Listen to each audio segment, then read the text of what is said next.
Hello and happy Friday, and thanks for tuning in, such as it is, to radiofreerhinecliff.org and this show in particular. Correct me if I'm Norm. I'm your host, Norm, and I'm thrilled to be here tonight with not one, not two, but three wonderful enviro nerds. Is that what we decided on? Climate nerds.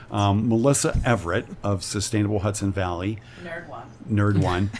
Devin Rigolino of Dutchess County. He does a bunch of environmentally related stuff for them. And our own Vanessa Bertozzi from Climate Smart Rhinebeck and Partners for Climate Action right here in Rhinebeck. Thank you all for being here. Such a treat. Now, Sandy Barnett up at the library sent me an email a couple of weeks ago saying, you need to talk to Melissa because she's doing this thing. It's Climate Solutions Week or something like that. Exactly. And you need to have her on. And when Sandy at the library says you need to do something, everybody just does it because she's the bomb. So what exactly is Climate Solutions Week, Melissa? Well, it is exactly a free fall through over, I think, 60 events. We shamelessly ripped the idea off from New York City Climate Week, which is much more mainstream, and they have like late night talk shows with Al Gore and stuff. But we have... They don't have Vanessa Bertozzi. Exactly. Or Devin Rigolino. Thank you. So it's a regional festival of ideas and call to action is the way we describe it. I'm fond of saying there are two tipping points that we're right at the cusp of. And one is destabilization of the climate, which is a really nasty tipping point when... bad things reinforce other bad things, whether, Arctic methane, and that's where we can nerd out. Right. But also the tipping point in public awareness, concern, and creative action. And so I brought this crew with me for Vanessa to talk about the community scale and Devin to talk about the county scale and maybe for me to talk about the regional scale. Climate Solutions Week will have opportunities for people to learn about implementing New York State policy and federal policy, environmental justice, and funding resources available for that, carbon absorbing, technologies for the soil like biochar, just all kind of stuff. And it's a mixture of educational forums and hands-on interactive. There's even a theater performance. Oh, nice. And is the kickoff tonight, like right now? This is part of the kickoff. We started kicking yesterday with a mixer that Partners for Climate Action hosted. Oh, nice. We've defined the week to be 9 days, and of course, because we were kind of loose in the country, it's more like 2 weeks. Okay. So we're kicking. And you said you've got dozens and dozens of events. And they're all on hvclimatesolutionsweek.org. hvclimatesolutionsweek.org. And people can probably find their way there from one of these other websites. Everybody has one. climatenerds.com. Does that exist yet? No, but we need to buy that URL. Yeah, we're on it. Need a logo but climatesmartrhinebeck.org/Climate Week. Those are just the Rhinebeck focused events that we're doing. And that's right. And that's the cool thing about this whole Climate Solutions Week in the Hudson Valley. Every town or village can bring their own flavor to it, and bring their own custom events that work for their community and whatever their community, what sparks their own imagination. Nice. Every town or village. Can counties get involved in that too? I think our counties doing stuff. Yeah, so I think part of the beautiful thing about Climate Solutions Week is it's also about meeting people where they are. And so for the communities that are maybe not as plugged into the climate movement or in the environmental field in general, the county is trying to leverage our connections, our resources with municipalities, and get them plugged into as well. So it's also about looking at what your neighboring community's doing, seeing you don't need to reinvent the wheel, looking at great communities like Rhinebeck and showing off what they have. So it's not only Rhinebeck folks going to Rhinebeck events, it's folks from all over the county coming to Rhinebeck events to see and learn. Oh, nice. Now, I'm guessing that the more affluent communities are more plugged into climate activities and changes that need to be made. Am I wrong? Not necessarily. No. Oh, good. No, it's really interesting. All it takes is some volunteers getting together with their neighbors and saying, we want to do something. Absolutely. So you have a place like Philmont up in Columbia County, you know, they have a really active task force, and they're really focused on helping low-income folks in that village. So, or Catskill, for example. So, it's it really just takes passion and community building. Yeah.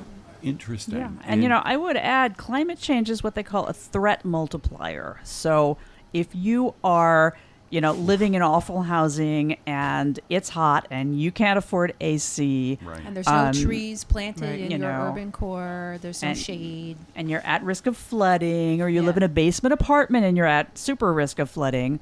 You need this stuff. And so New York passed a comprehensive law a few years ago and is mobilizing funding and policies to actually make it possible for communities across the spectrum to get off fossil fuels, shift to solar and wind powered heat pumps, geothermal, energy efficiency, electric transportation.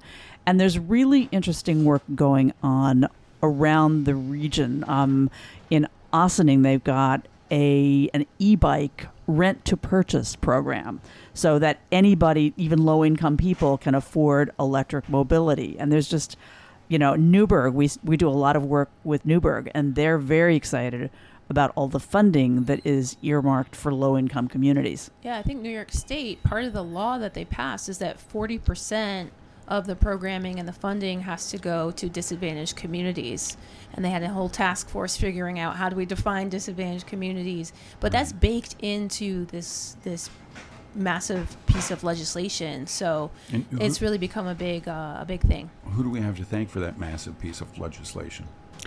It was New York State, New York State Senate and Assembly. There's a coalition called New York Renews that I think has about 300 organizations.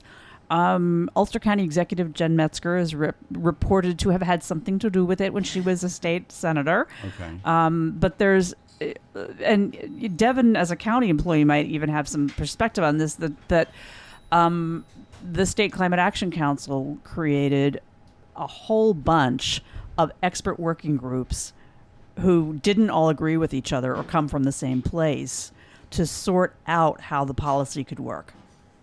I would also add, I think you really want to thank someone. It's like, thank your neighbors. This is a movement that, you know, is coming from the bottom up. You know, a lot of the climate work is being built off of progress that's been made with, like, the Environmental Bond Act that was passed by voters. And, you know, nothing happens at the state level or at the federal level unless there's enough voices that are asking for it. And we have that here in New York. That's amazing. So there has to be some kind of, some modicum of bipartisan support for this kind of stuff if it's getting through the Senate up there in Albany. Mm-hmm. Is it? But, you know, I tend to think of climate issues as more sort of a democratic platform. And you know, one of the events I'm really excited about, the Citizens Climate Lobby, is pretty vibrant here in the Mid-Hudson Valley. Their whole playbook is they're creating a congressional caucus that is bipartisan. Congress people and senators can only join if they bring somebody from the opposing party in. I love that idea. Amazing. Yeah. And they're actually doing diversity leadership training as part of Climate Solutions Week, as well as a couple of forums that are called The View from the Clean Energy Future. Right. Now, you mentioned Philmont and Catskill earlier, and I don't really know Philmont. Is that more of a sort of rural area? It's, you know, it's a really interesting place. It has an industrial past, but it's a small village, not unlike Rhinebeck Village. But it's up in Columbia County in kind of the Claverick area, closest to Ghent, closer to Hudson up there. But, you know, with a lot of small towns in America, it's that same story where they lost industry and now there's a population that it's struggling with employment and stuff. Yeah. Huh.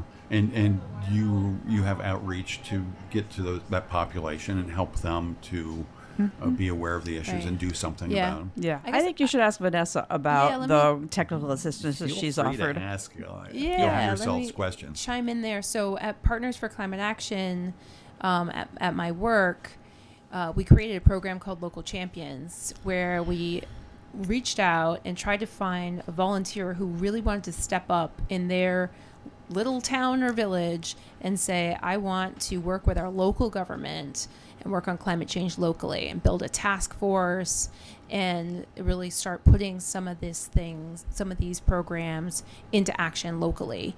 And so that's why we called it Local Champions. And so Tom Pano stepped forward from Village of Philmont. And so that's how I've kind of got to know that community through him and his work. So Local Champions, we work all throughout the Hudson Valley, but focusing mostly on Columbia, Greene, Dutchess, and Ulster counties. Okay. And there's a lot of agriculture in those 4 counties. Yeah. How do you talk to farmers or farmers committed to doing what needs to be done to try and stop trying to reverse the tipping point or slow down the tipping point, as you said? Yeah. And how do they respond to this? I think the agricultural community is on board, but it's really important that when you're planning for these things that you don't leave the ag community behind, because it's often been our agricultural lands that are on the forefront of development of all kinds of issues, and so we need to make sure that we're not only being mindful about clean energy, solar farms, all of these other things, but that we're also protecting our highest and most precious soils and our most important wetlands and all of those things too. And so there's definitely a place at the table for farmers. You can't do any of this without them. Yeah. And I would add, in the State Climate Action Council, the process that kind of framed the policy, there's a whole ag and forestry working group that brought the farm organizations very much to the table. Right.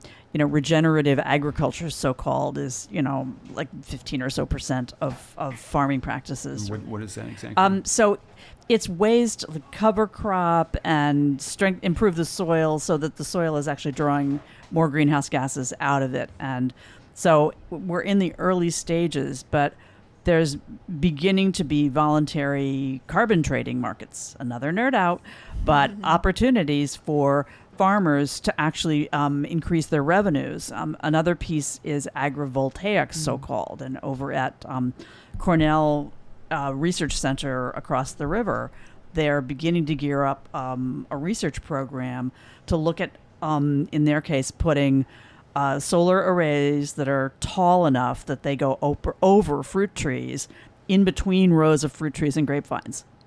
Who knew? Amazing. But wouldn't they prevent the sun from hitting the fruit trees? They are at an angle. You're smart. They're at an angle, so they move, and they're doing shade studies first because they're not stupid. So they would move throughout the day. Yep. And this is actually a European model. They've demonstrated some of it, and they're they're sized right and positioned right. That just sounds so futuristic and smart.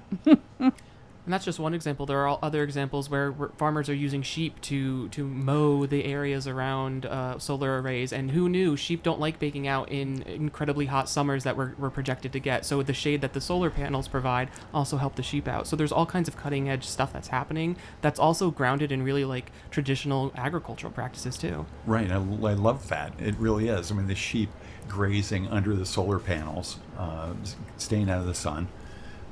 That sounds so fabulous. So I keep asking these questions. I have a preconceived notion that there's a group of people who are climate change deniers, and it sounds like all the people around here who you're dealing with are not really that. I would say, there's a study that gets done by Yale every few years where they actually do segmentation of the population. 11% of the U.S. does not believe in climate change.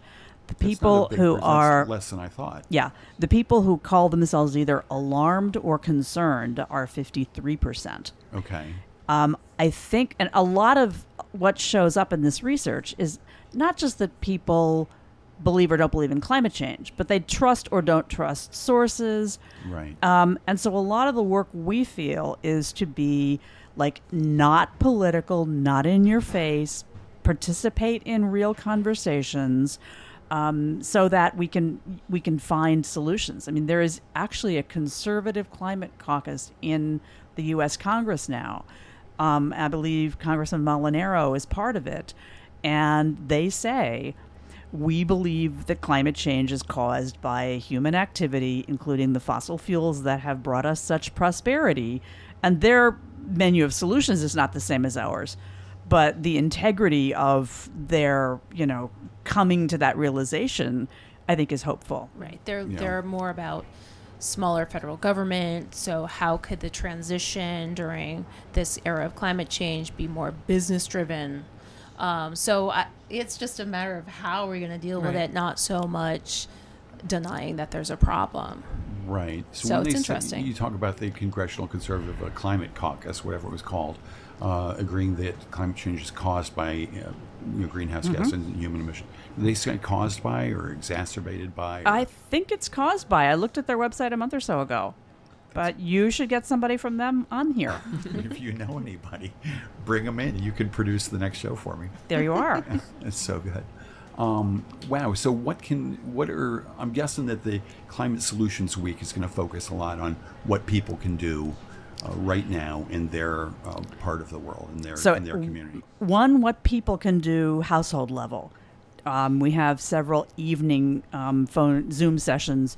Talk to an energy coach. So if you're flummoxed about insulation or heat pumps or EVs, this is really for you. Okay, what's an energy coach? An energy coach is a person who has taken the responsibility to learn. And so we've got middle school science teachers. We've got a financial analyst who was bored. I mean, just people who have Climate the app. nerds. Yeah, exactly. Right. Yeah, and you can actually book a one-on-one session with them where you could FaceTime with them or do a phone call, or maybe some of them do house visits, but they walk you through just a one-on-one conversation about what are you dealing with in your house, what projects should you be tackling.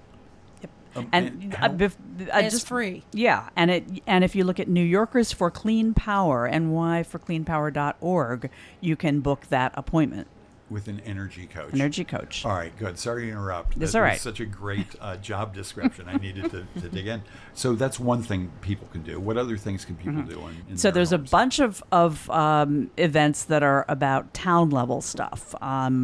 Woodstock is reporting off on what they've done to get closer to carbon neutral.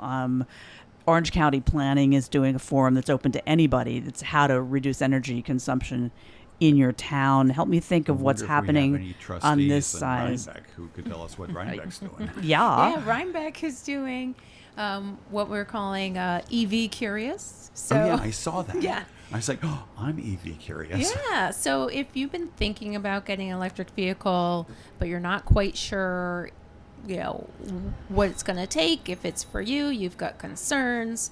The event that we're putting on is on September 23rd from 11 to 2 over at the town park, like right in the parking lot down by the pool. Okay. And folks can come on down. We'll have your friends and neighbors will be there who have already made the switch to electric vehicles, and they'll be there with their cars. So you can just come and chat. It's kind of like a mixer, kind of like a meetup, and maybe they'll even take you for a ride in one of their vehicles. So we're going to have a Rivian. We're going to have Teslas. We're going to have Chevy Bolts. We're going to have a VW, Kia, Hyundai. Wow. We're going to have over a dozen different vehicles that people can check out. And Rugies is going to be there with 4 new shiny models, including the new Subaru electric, a hybrid Jeep. So we're going to have an ice cream truck there for free ice cream, sponsored by PTSO. We're going to have Felix and Friends, the father-son duo from Rhinecliff who play accordions. Oh, nice. So it's going to be really fun, and it's a no-pressure situation to check out electric vehicles. It's not used car salesmen trying to close a deal. And so it's both the town and the village boards who have sanctioned this, and if we can get 5 Rhinebeckers to buy an EV or a plug-in vehicle by the end of 2023, then we get a $5,000 grant from the state, from NYSERDA. So we're trying to do this as kind of like a goal for the community. As a clean energy campaign. Yeah. But certainly in our community, there's going to be 5. I think so. If we get to 10, I think we get 10,000, but I'm starting, And so that'll be tracked small. through the DMV? Well, we're gonna have the local dealerships give us the zip code. They'll run a zip code to see who's purchased, and then we'll also be taking people's email addresses so we can follow up and see if they actually ended up purchasing. What if I buy a used Tesla on eBay? I don't know. You better tell us. And then, Did used ones count? This one, I don't know. Yeah, I would think they would. they should. I would You know, think. I mean, one of the things this opens up is actually the fact that there are these state programs that are pretty well structured. Climate smart communities, clean energy communities. Your town signs up and they give you tons of guidance and incentives like grants. And I'll bet Devin knows a lot about those. Yeah, I want to say, I think that one thing the state is doing really well is recognizing that every municipality, every county in the state, there's a lot of them, right? They're all at different levels, and navigating these grants, these programs, it can be complex. And so they do try to create these more structured programs to help you navigate. So one of them is the Climate Smart Communities program. Another is the Clean Energy Communities program. Clean Energy Communities is sponsored and put together by NYSERDA. Climate Smart is through DEC, but they have a lot of overlapping and symbiotic projects. So a community would start, whether it's a municipality or a county, by taking up a climate smart pledge, for example, and say, we pledge to be a designated climate smart community. And what does that mean? That means you're open to pursuing climate actions that help lower your emissions, that help connect people with resources and things like that. As an example, in 2019, Dutchess County received a certification in the Climate Smart Community program. There's 2 certifications you can get. One is a bronze level and one is a silver level. And so right now there are only 4 counties in the state that have silver level, and Dutchess County is on track next year to be the 5th. So we're quite excited about that. Nice. Yeah. Nice. And what kinds of measurements, what kind of metrics do they have for how you get the silver, how you move up from bronze to silver? It's as government bureaucratic as you could possibly imagine a program being. So there's hundreds of different actions that you can pursue, and each action is assigned varying levels of points. Okay. And so basically the creators of this program decided, lowering your carbon emissions because you're doing because you're putting in like EV charging stations or something, that's worth maybe 6 points, but doing a natural resource inventory, that's worth 8 points. And so it's all over the place. Doing a climate action plan is 16 points. So nice. You add these points together, you hit these goalposts, and then that's how you get your certification. So 120 points gets you bronze, 300 points gets you silver. And there's no gold or platinum level? Not yet. I think they're coming. I think they're coming. So Yeah. you mentioned charging stations. This is a big issue for EVs. Yeah. Are there charging stations down at the Star Park, the Thompson Mazzarella Park? There are EV charging stations behind Star Library. Yeah. Oh, okay. And there are that's EV right. charging stations in both village municipal lots. There's a Tesla charging station at Smoky Rock Barbecue. Okay. But fun fact, when I was talking to Rugies about this event that we're doing on the 23rd, they said that Ford Motor Company has actually mandated that all of their kind of super duper dealerships are going to be mandated to install EV chargers that are going to be open to the public, including level 3 fast chargers. And I was like, whoa, they're making a play to be kind of like the gas stations of the future. Right. So think about how many of those dealerships there are across the United States. That's Gas a stations lot. of the future. And how long does it typically take to charge a car? It varies. It depends on the vehicle, and it depends on the type of charger. So, for example, a Right. level 2 charger could take a couple hours to get from 20 to 80%, but these level 3 fast chargers are insane. They go from like 20% to 80% in about 20 minutes, but it does depend on vehicle. That's a lot longer than it takes to gas up a car. Yeah. And so you can sell a lot of milk and cigarettes and lottery tickets and cheeseburgers or whatever in a place that's specializing in EV charging. Yeah, So and you I've have the seen people these. a lot longer. Yeah, I've seen these different business models, like some of the All-Town stores are, they have chargers and they have like picnic tables outside. And It's a sales gold mine, really. I mean, Yeah. because gas stations don't make a lot of money on the gas. They make money on the merchandise they're selling. Yeah. yeah, but I mean, people, you can become kind of Debbie Downer thinking nothing's happening, and it's certainly not happening fast enough.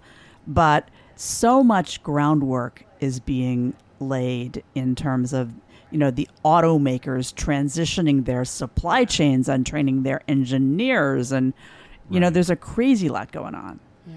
Now, you mentioned Debbie Downer, and lots of people, when you talk about the climate, they're just like, oh, God. My kid said the other day, she said, I don't care. The Earth's frying anyway. And, people are a little pessimistic. And I want to ask a personal question of all y'all, because you're on the ground doing this stuff, making a difference. Have you found that your pessimism has abated a little bit since you've been working to make things better? You want me to start? Yeah, why not? I'm 32. I've been working in this field for as long as I can remember. I started out as going to FDR High School here over in Hyde Park, and at the time we had no recycling in the building, we had no environmental club, and me and a couple of friends decided to get together and start an environmental club and put the first recycling bins in Roosevelt High School, and they've been recycling ever since. And at that time, what I realized is while it feels overwhelming when you think about what's going on at the global scale, when you look to your neighbor, when you look to community building and you realize at the smallest, most local level, you can have an impact. You can protect the wetland across from your home. You can help rally your local government to get an EV station installed in your downtown. That's how you do make a difference. It's person by person. It feels overwhelming, but when you just do it one step at a time, they all add together to make leaps and bounds. Right.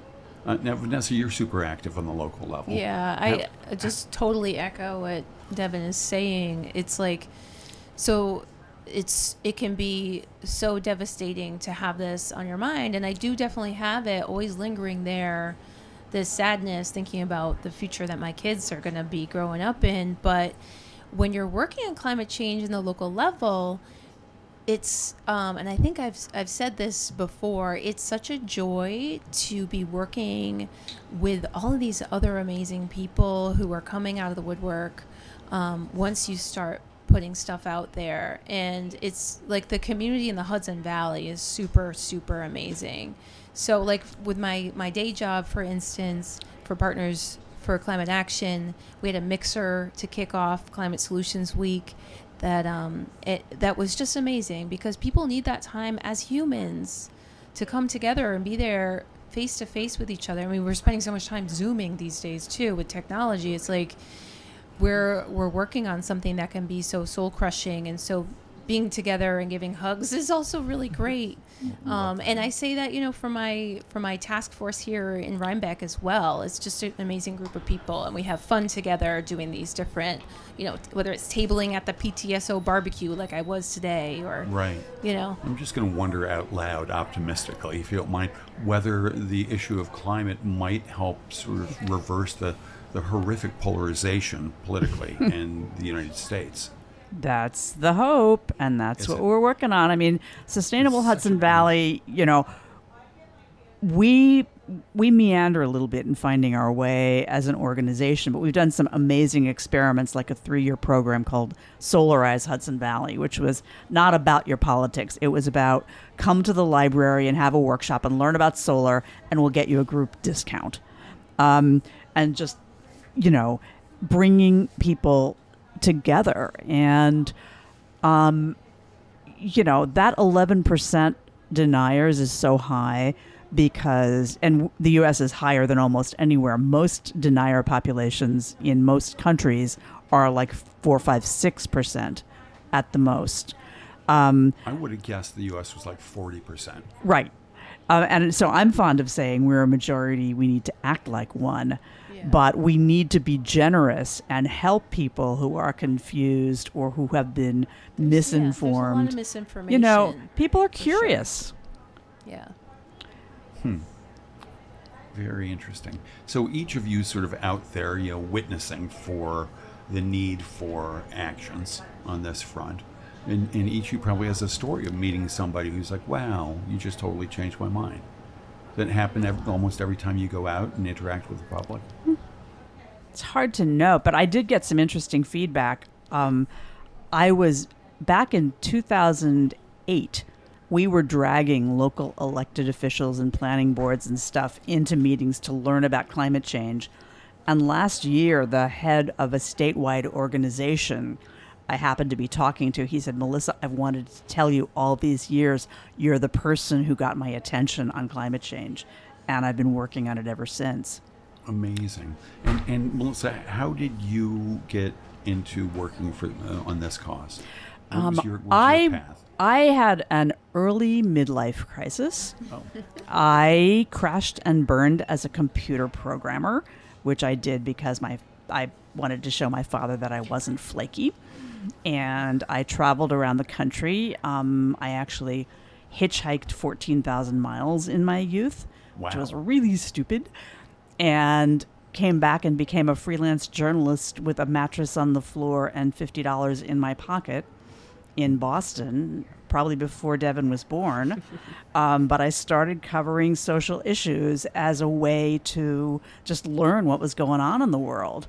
And, environmental issues in the city of Boston I was interested in, urban gardens, but just really how people were taking charge of their surroundings. So I tripped over an invitation to apply for something called the Climate Project, which was founded by former Vice President Gore. And I actually trained in his speaking program at the Nashville Public Library in 2007. Wow. And so you've been involved in this ever since. Yeah. And the Climate Solutions Organization, can you tell me about that? Sustainable Hudson Valley. Many people founded it, but I founded it the most tenaciously, so I am the executive director. That was my question. So how did its founding come about? A couple of us met at a conference and said, we need a sustainable something or other. And it took us years to figure out what the something was. But it really was about bridging between policy and community action and helping to empower people to participate. And that's sort of the line that goes through all our programs. Right. Amazing. So that must be very gratifying. All these. Well, look at who I get to deal with. 16 years later. Yeah. To have founded such a thing, because it was a whole different. I mean, the public conception of climate change in 2006, 7, 8 was totally different than now. It's only 16 years or something. Mm-hmm. But public thought has really come along a lot. And I was listening to a podcast the other day, and a scientist who is one of the people in charge of Project Drawdown, which was a very influential project and book that came out that was very much about here are the actions that we need to take. She was saying that, it used to be all about polar bears, that was kind of the iconography you would see around climate change. Yeah. And now she's like, gosh, it's not polar bears, it's us. It's happening everywhere to everyone. And so it's I think it's, as Melissa mentioned, the tipping points, we can see the changes in the extreme weather now, and it's on the news every day. There's just rolling disasters. Mm-hmm. So it's, I think that their eyes are opening, whereas before it felt more removed, I think. Yeah, and I would, so I feel like that change is happening. Yeah, and I would just say in terms of the, the balance of hope and wanting to crawl under the bed, there are big good things happening as well as big bad things. I mean, when I heard that Brazil's government had changed and the new government is committed to protecting the rainforest, I got weepy. Right. I mean, there are, and part of Sustainable Hudson Valley's, our mission statement is to speed up, scale up, jazz up, and leverage progress against climate change. And so thinking about speed and scale is we're doing this work regionally. We get to work with people like Devin at the county scale. Jazz up is just we do things that are fun and interactive, and leverage as we look at benefits. There are so many ways that climate benefits are also creating real jobs, making communities more livable, reducing stress in the most stressed communities. Right. And as we take control of our surroundings, we get a sense of agency that's not just about climate change. Right. It's a sense of agency. Right. In your house, your community, your state, your world. So you mentioned jobs in that sector, and I'm curious. I had a thought today, like, wow, I would tell my kids to go into climate something, because it seems like a real growth field that's probably not going to slow down for a long time. Mm-hmm. Are there statistics on that? Is it a growth industry? Because like right now, all of a sudden, there's like hundreds of climate organizations just around here. I'll tell you what we really need is for people to go into construction. We need to retrofit just tens of thousands of buildings around the state. And we need skilled workers to be able to do that. To retrofit them with what? HVAC and insulation. Yeah. Right. And we need frontline workers to do that stuff. And New York State did some projections that by 2030, the net increase in jobs is going to be 189,000. That does not help you sector. Statewide in all, energy, transportation, building materials, and all these industries have managers and sales forces and, supply chains and whatever. That doesn't help you if you are delivering propane right now and you don't want to climb up on a roof and, install solar panels, but you might want to pick up compost and, change your small business model to something. So there's a lot of opportunity to think creatively. Right. I've got so many questions. But you said compost, so let's go with that. Vanessa, do you have any thoughts about compost? Yeah, thanks. We have some really good news. As many folks know, because it was a bit of a local controversy, the village board just voted on Tuesday night that we accepted the proposal from Michael DeCola of Ellerslie Stable. Yes, and so the village plans to partner with this farm, and the farm would host the composting, the municipal composting program. They would be taking in food scraps that would be collected from very hopefully convenient drop-off points throughout the village and hopefully the town. So it's really exciting because it seems like such a copacetic relationship. Michael's already composting his horse manure from over 30 horses and the shavings, the bedding from the stalls. So adding those food scraps is going to make the end product even more nutrient rich. Right. And so it benefits the ecosystem and the soil, rebuilds the soil, as well as, cleaning out those stalls and cleaning out people's food scraps from their kitchens and from the local restaurants. And the school district, I should mention, the school district is starting to collect their food scraps from their cafeteria kitchens. And right now, where are those food scraps going from the district? Right now, they're being picked up by the Ozone and hauled over across the bridge to Ulster County Resource Recovery Agency. Right. And do they compost there? Yes. Okay. That explains the nice smell and warm summer days when you cross the bridge. I want to correct you on that. Actually, that facility takes a lot of other things besides just compost. So actually, the smell of compost, that process, is not malodorous. It's probably all of the other the garbage is malodorous and stuff that they're collecting there. So. Right, the stuff that's not making it to the compost pile. Yeah. Huh. Interesting. Well, God bless Michael DeCola for stepping up. And how did that happen? He read about this controversy in the HV pilot, actually, and he contacted me. And at the same time, I was having conversations with the Department of Environmental Conservation, the DEC.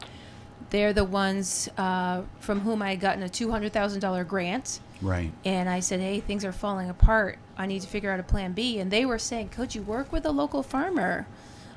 So when he approached me, I said, oh, my God, this makes a lot of sense. So we put out an RFP. We contacted other farms, just to be fair. Is there anybody else that would want to do this? But his was the only proposal. So it seems like this is going to result in real top-grade compost. Yeah. For growers of all sorts to use. Mm-hmm. Will that compost be sold, or I know when you ran the pilot program for composting in the village, the resulting compost was divvied up amongst the participants.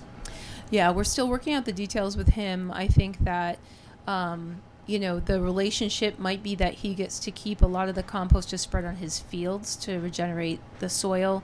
But we're definitely going to have a certain portion of the finished compost be available for residents so that everyone can kind of see and touch and use the end product. Okay. And where you mentioned sort of compost drop-off points in the town. In the village, they were behind the police station. Mm-hmm. Where might they be in the town? I mean, and wouldn't ideally you have like 10 of them? To make it as easy as possible for people to schlep their smelly... I think we'll start, we'll see how this grows in the future, of course. Right. But we'll start with places where there's already kind of a critical mass of people, where it's already convenient. I was thinking it'd be awesome to contact Tops to see if there could be a drop-off spot there. Right. Maybe. Rhinecliff would be great. This is already the hamlet. There's a density of people here. Right. Or maybe at the town transfer station where a lot of folks already go to bring their garbage. So that's still under discussion. And we're the government, so we got to make sure all the I's are dotted and the T's are crossed. Right.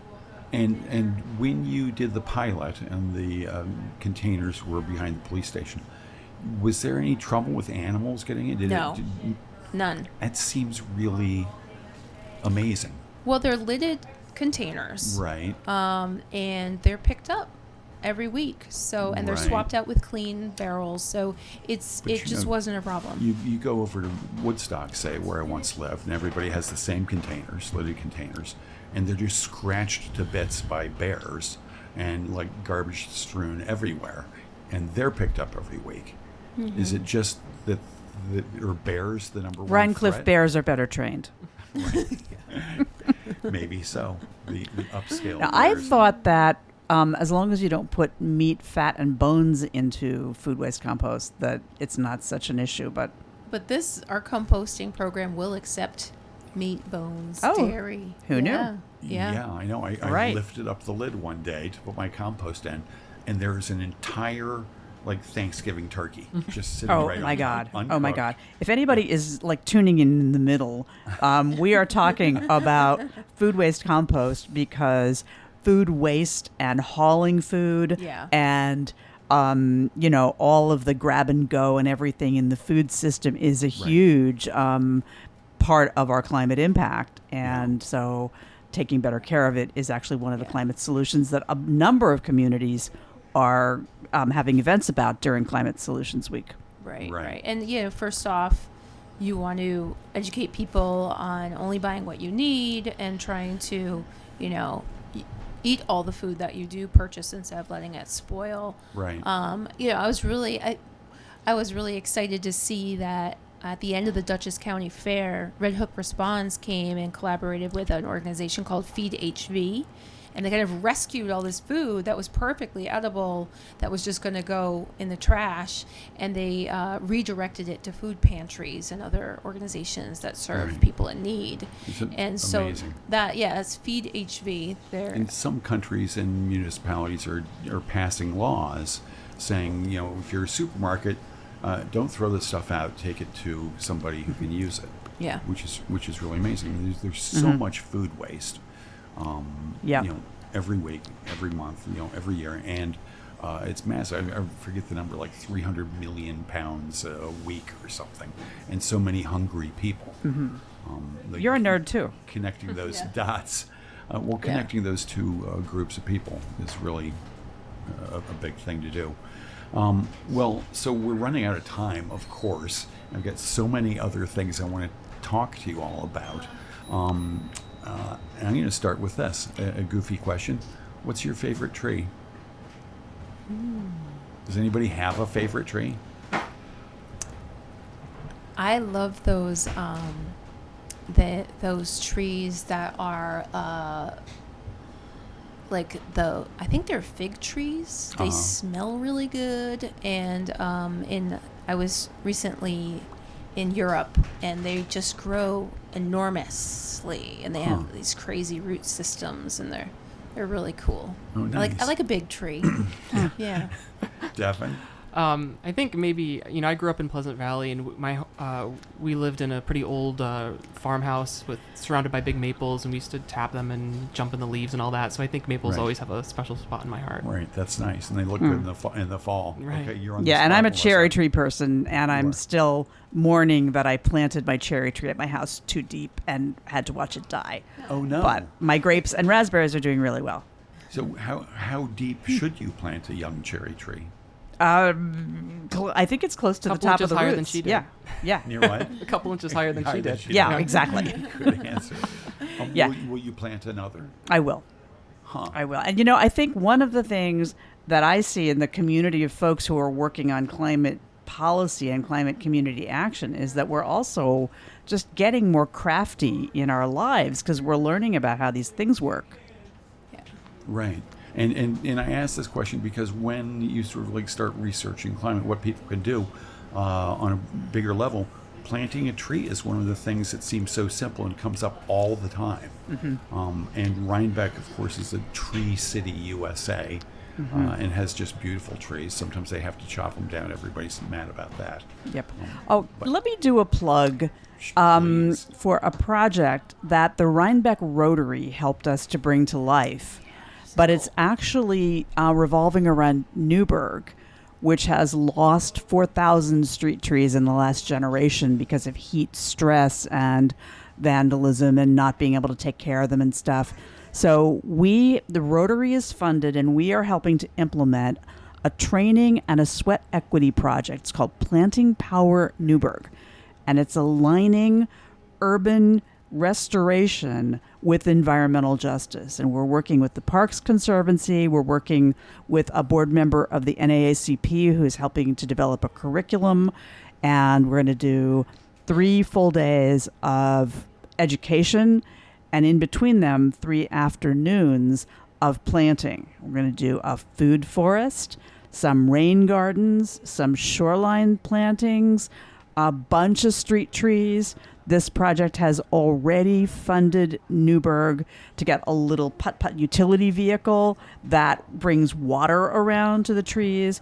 Amazing. And so the sweat equity is coming through the Rhinebeck Rotary. And if you are listening to this, 1, shout out to them, but 2, volunteer. If you go to sustainhv.org, there will be a link, and you can get your hands dirty and feel really good about doing a bunch of planting this fall. And what kind? You mentioned that the other trees sort of in that urban area where the heat is trapped, generally, expired. What kind of trees thrive in that? Well, it's a combination, as I understand it, of some native trees and then some trees that come from a little farther south that are likely to be hardy even when it warms. Yeah, definitely. Do you know not more? Evergreens, not pine trees. They don't do well in urban along streets because oftentimes the salt in our climate in the winter is bad for them. You tend to see a lot of locusts. You tend to see now they're planting a lot of ginkgos along. And while we're on the topic, we should just, remind everyone that, these trees, they're so important for so many reasons. Not only are they helping reduce the heat, so sometimes if you are walking on a sidewalk just in the pure sun versus going under a shaded area, it can be a 20 or 30 degree difference on a really bad day. Yeah. They're not only doing that, they're cleaning our air, they're uptaking water, helping prevent flooding, and they're making our communities look more beautiful, right? Everyone loves a tree-lined street. So that's really, really important that and there are a lot of resources out there on how to plant trees, what the species are. Not only can you go to the DEC, but you can look at your local Cornell Cooperative Extension chapter. We have a phenomenal partner with our local Cornell Cooperative, and I just wanted to give them a plug since we're plugging folks. Yes. Right. Yeah, and the Rhinebeck Village Tree Commission, they're always looking for volunteers, and that's super fun. Just go out twice a year, plant trees. Right. Now, somebody mentioned Brazil, the new government coming in, pledging to save the rainforest. Are there governments out there who are proactively just planting lots of trees or creating new forests? I know there are, and it's above my pay grade to remember where they are. I know there are international projects in Africa that are trying to reduce desertification that a lot of people are part of. And it's not just governments too. There's some of the largest corporations are starting to see the error of their past ways and starting to see that their consumers, their clients are demanding better. And so you're having huge corporations like Apple or whoever that are going out and literally planting forests with some of the small bit of profits they get, which is something. Right. Well, God bless them. And then they do that, and then somebody says, "Oh, they're just greenwashing." Just sort of a cynical look at one of the things that gives me hope is actually that as countries and states and stuff figure out carbon market incentives where you can get paid if you are offsetting, you can get paid if you're making meaningful reductions. That only works if there's rigorous measurement. And so there's an awful lot of companies that are doing soil enhancements for carbon removal are really working on how do you monitor and verify that. And there's modeling. There's companies that do modeling for corporate green initiatives so that it's transparent and third-party verified. All right, soil enhancements for carbon removal. Is it something you plant? Or is it here's an example. There's stuff called biochar, which is like a charcoal made. If you instead of combusting, you do what's called pyrolysis. It's without oxygen. You can process wood waste or anything that way, and it's a charcoal soil enhancement that retains, unlike it's like super compost, but it retains the carbon for a much longer period of time. And one of our Climate Solutions Week events tomorrow, I'm going to, is White Feather Farm in Saugerties. They have one of these systems. They process wood from a neighboring paper or mill of some kind. Another one is enhanced rock weathering. Big rocks, rock formations draw carbon out all the time. So enhanced weathering is you grind it up so the surface area increases. Wait, rock formations draw carbon out of the atmosphere? I just learned that. Isn't that cool? I want to know more about that. Yeah, book us on. We'll bring some people back. Huh, amazing. All right, well, you mentioned charcoal, which made me think about ash, which made me think about the Dutchess County incinerator. Hoo-ha. What's going on with that? That doesn't sound like a good thing to have our garbage incinerated and sort of put the pollution in the air instead of in the ground. Well, I guess that's on me, right? So, All right, I'll have your back. Well, what I'll say is when it comes to producing solid waste, which we all do in our everyday lives, there is no easy or perfect solution with what to do with it. So your options are, well, the best priority, right, is you reduce how much you produce. That's obviously the number one goal, but at the end of the day, you're producing something. So you can either put it in a truck it across the state, truck it across the country, truck it across the world, bury it into a landfill, and guess what? When you cop that landfill, it's still emitting. Or you can try to process it, but through an incineration process, which also isn't perfect, but it does generate energy that can be used to power homes. There is a resource recovery component where you're trying to extract metals and other recyclables out of it. And when the final product is, there's an ash, but when you're burning tons of garbage, which sounds worse than it is, but when you're burning garbage, the ash that's left over that needs to be trucked to a landfill or something, it's much less. So you're able to basically deal with a lot more solid waste than otherwise. And there are scrubbers and things on the stacks, as they're called. And here in Dutchess County, we do have one of very few incinerators left in the country, but our emissions are always below the state and national regulations set by the EPA and the DEC.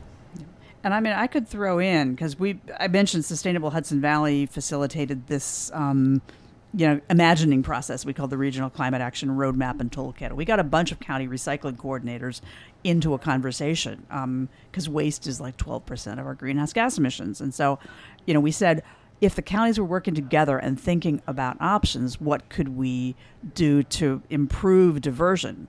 And they said, let's start with textiles, and then we'll figure out something else. And so there is discussion among the county, resource management agencies on how to keep improving diversion, which means that we can reduce what's going into that incinerator. And potentially, my prayer is, don't rush to build another one. Make this one obsolete by phasing out the waste stream over time. Including food. Right. I think organic waste that could be composted makes up 30% of the average American's trash can. It's just amazing. And very little of that gets composted.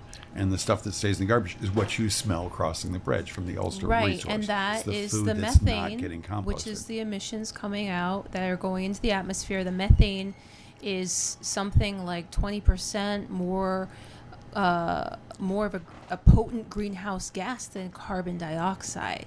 So that's why methane is so bad for climate change. Right. And that's why we're really excited, like here at the county, we're really excited to see the examples being set by communities like Rhinebeck, where they're trying to do a local level composting program. You know, it's for reasons that you actually alluded to earlier. No one wants to fill their trunk up with stinky garbage, stinky compost, and then truck it all the way across the county to a centralized facility. But if we can have more of these communities at the local level, whether it's at transfer stations or whatnot, doing composting, I think that's the best way. And that would really divert so much of the solid waste going into the Resource Recovery Agency and into the incinerator ultimately. Right. Yeah. Nobody wants to. And right now people are paying for the privilege of doing that. Is that correct? Mm-hmm. Yeah. And is that going to continue, that people will pay to be a part of the composting program? No, we plan for the municipal program to be free. Yeah, and that's thanks to this grant from the state, because they're trying to incentivize, they're trying to get communities to get this started. Right. Yeah. I mean, one of the things also that gives me hope is that there is Vanessa, but there are many Vanessas around in the towns of the Hudson Valley. Not exactly like Vanessa, but there are many local people who have just taken it upon themselves to know this stuff and climb the learning curve. Right. And wherever you are listening to this from, you may have one in your town or close by. I'm sure you do. Mm-hmm. I mean, you point many Vanessas. You said one of the things that gives you hope. And we've got a couple minutes left, and I'd just like to ask each of you in turn to name some of the things that gives you hope about this bleak thing. People like my kid said, the Earth's burning, and you might as well have fun. We're going to have an event with the strategist behind remember Montana, the kids did a lawsuit because they're at the right to a clean environment, and they won. Love that so much. So we have an event with some young people and Maya von Rossum from the organization For the Generations that who cooked up that lawsuit. So good. You know, so back to you. Great answer. Over to you. Yeah, Hard to follow. kind of coming off of that, we showed the documentary called Youth v Gov last year for Climate Solutions Week at Upstate Films. And this year, the Rotary Club of Rhinebeck, God bless them. They're doing a great job. I know. Well, this is what gives me hope. They have committed to have climate change and the environment one of their key pillars. And so this year, they're sponsoring a free screening at Upstate on Monday. That'll be a documentary called 2040. It's a climate change documentary. It's amazing. Yeah. So cool. All right. Before I get to you, I'm just going to thank you all because we're almost out of time. Melissa Everett from Sustainable Hudson Valley, thank you so much for being here. Vanessa Bertozzi, Climate Smart Rhinebeck and Partners for Climate Action, thank you for being here. And from Dutchess County, Devin Rigolino, take us out on something that gives you hope for the future. I think what gives me hope is even from when I was growing up, when you talk to young folks today, there's a change that's happened over the past 10 years or so. Everyone, these words are in their vernacular. This topic is really important to them, and that gives me hope for the future. Fabulous. Thank you all so much for being here. Everybody have a great Friday. Thank you. Thank you so much. Thank you.